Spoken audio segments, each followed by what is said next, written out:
Bonjour, c'est Ronan Lemoire. Avec Raconte-moi Rennes, je vous propose de revivre quelques grands moments de l'histoire de notre ville.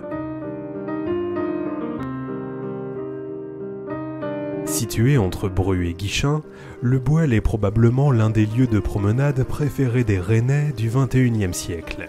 Ils y viennent pour marcher, courir ou faire du vélo le long de la Vilaine, ou tout simplement se reposer et fuir quelques instants les trépidations de la ville.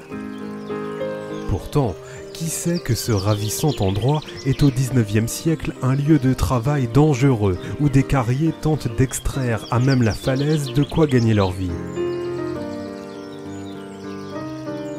6 juin 1884, catastrophe au Boël, un récit écrit par Erwan Le Gall, docteur en histoire contemporaine à l'université Rennes 2. 7 juin 1884. Il y a foule en l'église de Pont-Réan, village aujourd'hui à cheval sur les communes de Bru et de Guichen. Construit à peine 20 ans plus tôt, le bâtiment au moellon de schiste rouge s'apprête à inhumer 8 hommes, morts précisément du fait de cette roche. La veille, 6 carriers et 2 enfants sont en effet retrouvés écrasés par de gigantesques blocs de pierre pesant plusieurs tonnes et s'étant détachés des falaises qui bordent la Vilaine au lieu-dit Le Boël, près du moulin du même nom. Aujourd'hui oubliée, la catastrophe marque à l'époque grandement les esprits.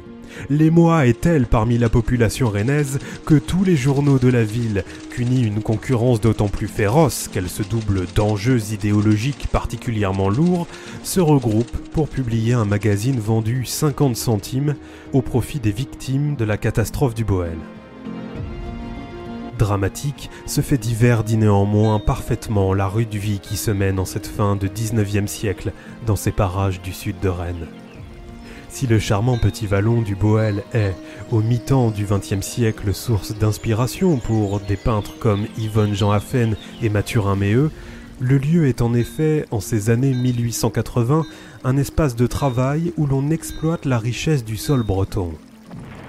La première d'entre elles est le schiste rouge, une pierre qui fait la renommée de la région et que l'on retrouve dans maints édifices, dont les églises d'Heureux, de Saint-Herblon, de l'Ermitage, de Cesson-Sévigné ou encore de la chapelle des Fougerets. Recherchée, cette roche est néanmoins extrêmement difficile à extraire puisque c'est à flanc de falaise que les carriers, munis d'explosifs, doivent opérer. Ils sont une vingtaine à exercer ce dur métier et travaillent pour Monsieur de la Bourdonnais, le châtelain et propriétaire de la carrière.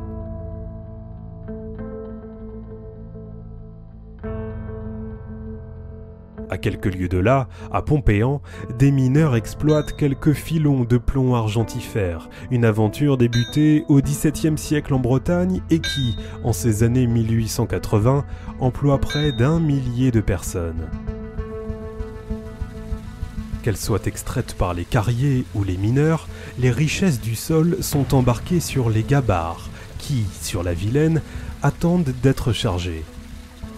Il en résulte un trafic particulièrement dense, et en 1881, l'écluse du Boël enregistre le passage de 2849 navires, transportant plus de 61 500 tonnes de fret.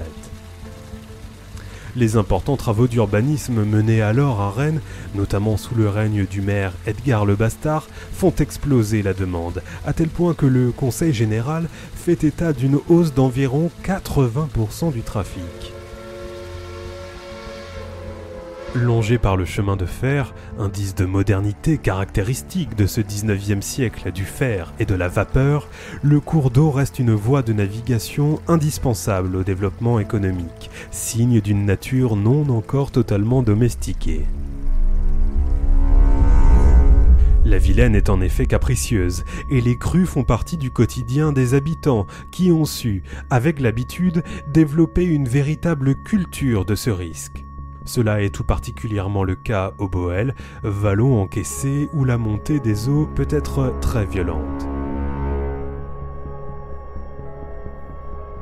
En 1881, plus de 300 habitants réclament d'ailleurs un élargissement des barrages à la suite d'un hiver des plus difficiles. Dans une pétition qu'ils adressent au ministre des Travaux publics, ils expliquent. Lors des crues de cet hiver, les eaux du Bièvre du Boël ont couvert toutes les propriétés voisines, envahi les villages environnants et causé aux riverains les plus graves préjudices. Plusieurs maisons ébranlées par les eaux se sont subitement écroulées. Et, sans le dévouement et le zèle admirable de son personnel, la mine de Pompéan, qui occupe près de 800 ouvriers, aurait été ruinée en quelques heures.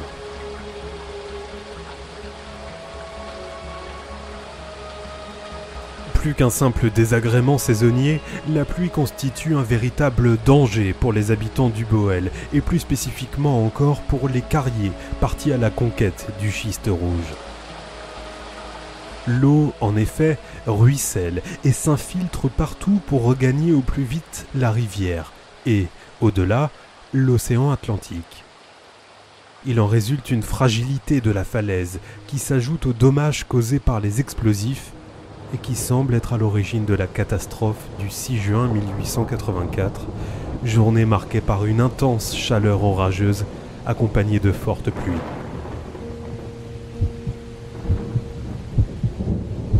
En fin de matinée, un craquement suivi d'un déchirement se fait entendre, puis un roulement semblable au bruit du tonnerre.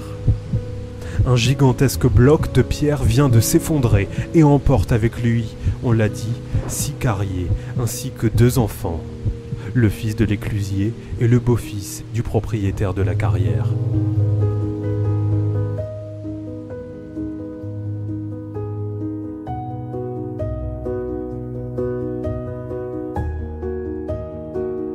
Nécessité fait néanmoins loi, et, contraints de gagner de quoi nourrir leur famille, d'autres carriers viennent braver la falaise et ses dangers, s'exposant au même risque.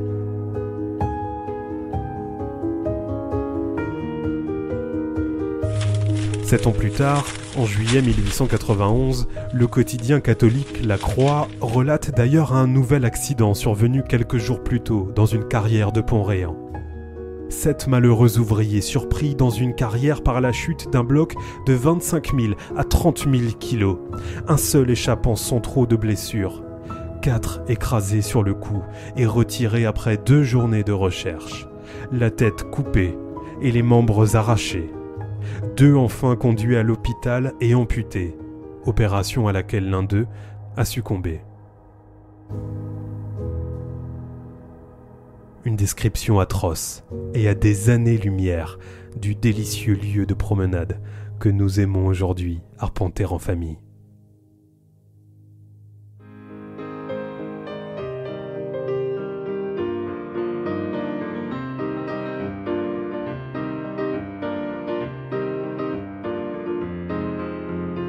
« 6 juin 1884, catastrophe au Boël », un récit écrit par Erwan Le Gall, docteur en histoire contemporaine à l'Université Rennes 2. C'était Ronan Lemouer. À bientôt pour un nouveau numéro de Raconte-moi Rennes.